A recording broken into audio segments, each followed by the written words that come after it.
Hello, it's me, Jocelyn, back with another video.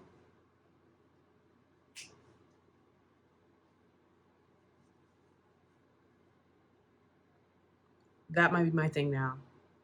Feel free to skip it. Anyway, this video I am really excited to make, and I knew I was going to make it as soon as I saw these two projects. It's on Survival of the Thickest by Michelle Buteau.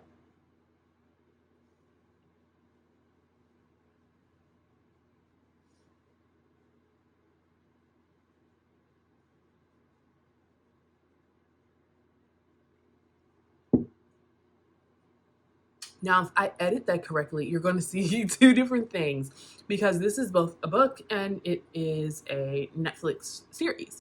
So the first time I heard about this was at work. People love to recommend me things to watch at work, mainly because I don't watch anything new.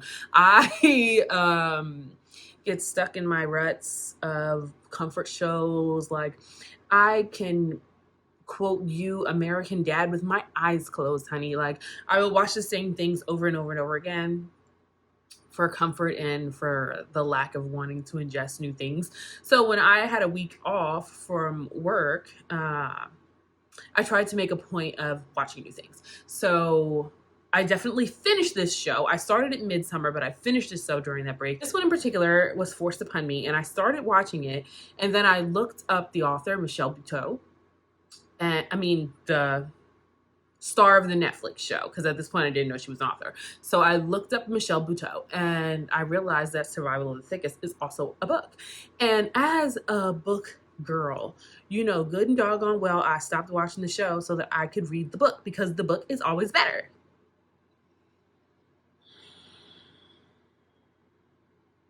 And that rings true in this moment as well. The book was absolutely better. But are we surprised? Okay, so my thoughts on the book and the show, both are mid. Okay, like that's just my honest opinion. They're both skippable projects. You're not gonna miss anything if you skip out on these projects. The book is definitely a more serious tone, although Michelle Buteau is a comedian. It has a more serious tone and she touches on serious topics, even though they are sort of told in a funny way. You can still feel that they were serious. And I feel like that right there is where the TV series or the Netflix series fell short, right? So I feel like in the Netflix series, they were so intent on it being funny that some of the more serious topics from her book became funny when they should have, they could have been. There's a way to tell something comically while also conveying, no, this is a real thing. And I really think they missed the mark with that in the Netflix series. In general, in the beginning of the Netflix series, it was giving good. It was giving, oh my gosh, we got a cute new Black sitcom similar to Insecure. But as the show went on, it just kind of, it tapers out toward the end. It really dies down. And honestly becomes unbelievable. Like it becomes really fairy tale towards the end, and it just got super cringe. But in the beginning, I really enjoyed it as a project. And then it just drops the ball, honestly. And then the book is just, it's just better. The book is better. But she, as an example of something I felt like was better portrayed in the book than in the series was health and wellness. Okay, so like there's this part in, or several parts in the book, where she has medical things that come up, and although she can see the funny in it, it's still serious, right? So like she discusses having fertility issues, dental issues, like a tumor present at one point in her body, and you can feel the weight of those. But in the show, they have this scene where like her character has like an anxiety attack, and they just make it comedy, like she farts and like I get it, but I feel like the show would have benefited so much more from taking some of that real life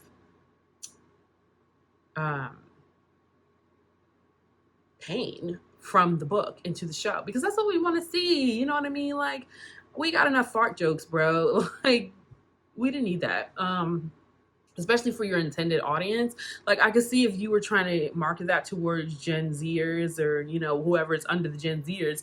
But I felt like that show, Survival of the Thickest, was marketed towards me and my age demographic, right? Your 30 somethings or your late 20 somethings. Like, that was not for. We could have took the heavy hits from from the book in the show.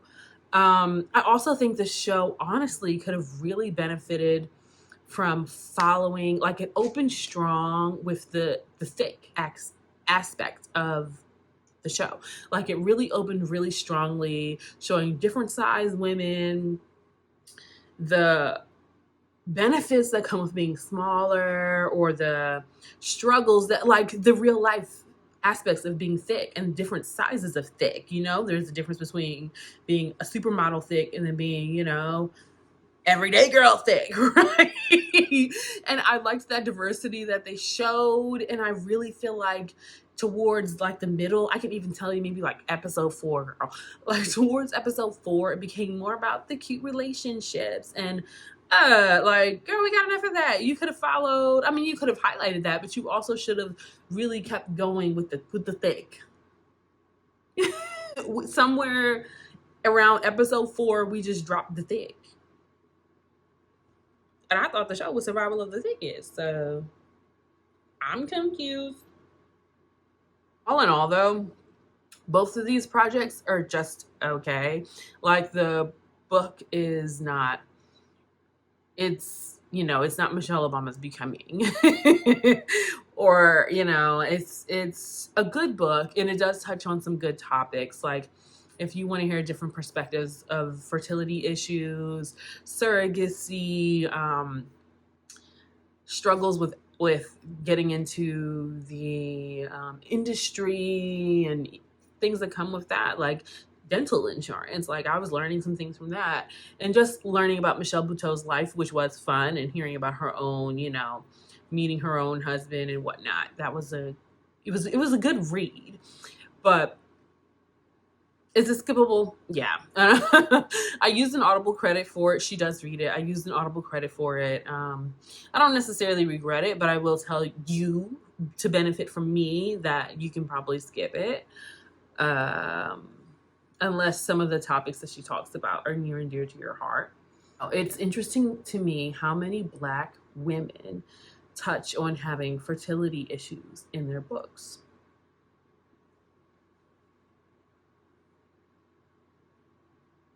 And it's interesting to me how so many of them keep it so down low, you know? Like, some of these people, I would never know they were struggling with this, right? Like, even Michelle Obama. Like, I mentioned Michelle Obama. Michelle Obama struggled with fertility issues with Malia, I want to say. Yeah, so check it out if you would like to read her story. It is a good story. It is also skippable, though, but one could say that for all books. The show, though, only watch it if you want to support and if you're bored. I can even tell you the episode, girl. Around episode 4, just... Those are my thoughts on Survival of the Thickest. Let me know what you thought about the show below. Like, I could be being super rude.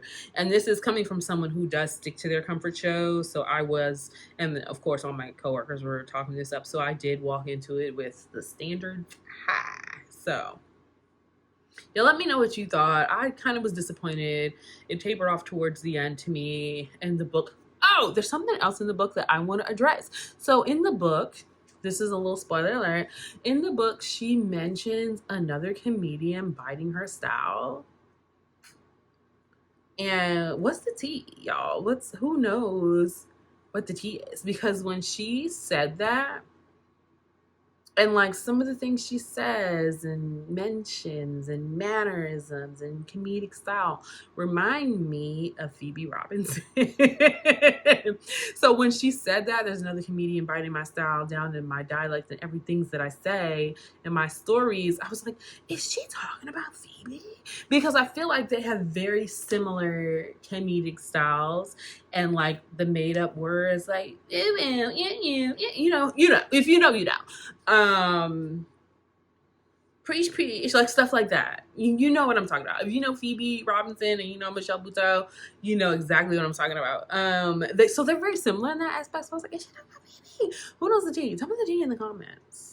And do all the algorithm things. The algorithm things, the like, the comments, the subscribes. Do all those. But for real, tell me what you thought in the comments, because I would love to know if I'm just being too mean. That is something that I do. Am I being too harsh? Did I miss the point? Did the point go like, tell me. Yeah, let me know your thoughts on that one. Tell me below and I will give it a thumbs up and read it. Ingest your thoughts into my soul. Okay, bye.